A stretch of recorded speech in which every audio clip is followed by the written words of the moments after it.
Hello guys, কেমন আছো সকলে? আশা করি সবাই ভালো আছো। আজকে তোমাদেরকে দেখাবো বেলের শরবত বানিয়ে। কত সুন্দর হবে খেতে। তোমরা অনেকবারই বানিয়েছো, আমার মতো একবার বানিয়ে দেখো। গাছের বেল একদম টাটকা কাঁচা ছিল, এখন কিন্তু পেকে গেছে। এখান থেকে 3টে পাকা বেল আমি নিয়ে নিয়েছি আর একটা বানিয়ে দেখাবো।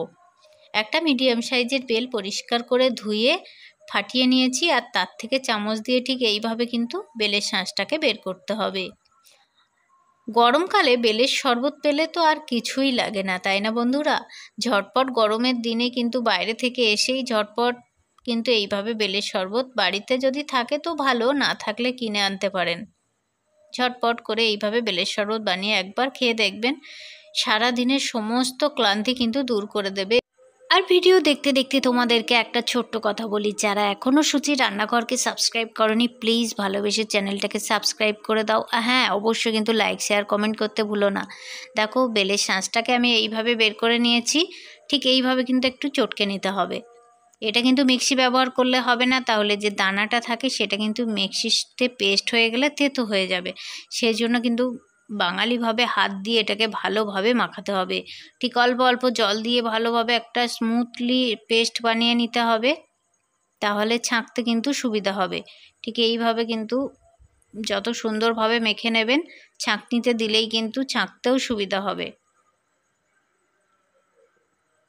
এইভাবে চেপে চেপে যে দানা আর আঁশগুলো ঠিক এইভাবে চেপে চেপে ফেলে দিতে হবে।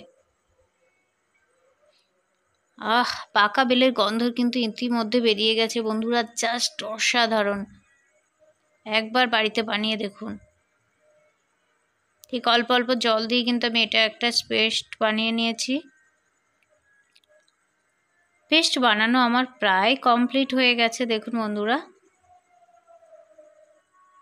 ঠিক এইভাবে হাত দিয়ে কিন্তু দানাগুলো ফেলে দিতে হবে বেছে বেছে। কতটা সুন্দর হয়েছে।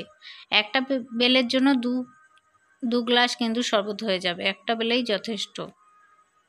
ছাঁকনিতে দিয়েছি একটা চামচের সাহায্যে ঠিক আস্তে আস্তে ঠিক এইভাবে কিন্তু জুসটাকে বের করতে হবে। আপনাদের কাছে যদি কটনের কাপড় থাকে সেটা দিয়েও বের করতে পারেন, যেভাবে সুবিধা সেইভাবে করতে পারেন। চিনি দিয়ে দিলাম হাফ টিস্পুনের মতো, যেহেতু বেলে মিষ্টি থাকে সেজন্য অল্প পরিমাণ চিনিটা দিতে হবে। খুব বেশি চিনি হলে কিন্তু খেতে ভালো লাগবে না। আর দিয়ে দিয়েছি গোলমরিচের গুঁড়ো, এটা কিন্তু অবশ্যই দিতে হবে, খুব সামান্য দেবেন। আর দিয়ে দিলাম বিট নুন। বিট নুনটা অবশ্যই দেবেন, হালকাভাবেই দেবেন, গ্যাস অম্বল থাকলে এটা কিন্তু হবে না। ভালোভাবে মিক্সড করে নিলাম। কত সুন্দর একটা জুস হয়েছে দেখুন, খুব সুন্দর হয়েছে। এবার বরফ আমি দিয়ে দেবো। আপনাদের কাছে বরফ থাকলে দেবেন, না থাকলেও কিছু যায় আসে না, না থাকলেও এটা এমনিভাবে বানিয়ে খাওয়া যায়। বরফ দিয়ে ঠিক এইভাবে কিন্তু 2টো গ্লাসে পরপর ভর্তি করে দিলাম।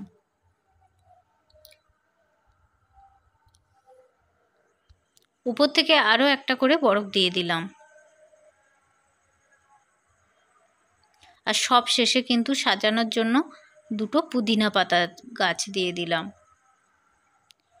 ঠান্ডা ঠান্ডা পরিবেশন করুন। আর ভিডিওটা কেমন হলো অবশ্যই কিন্তু কমেন্ট করে জানাতে ভুলবেন না। সবাইকে ধন্যবাদ।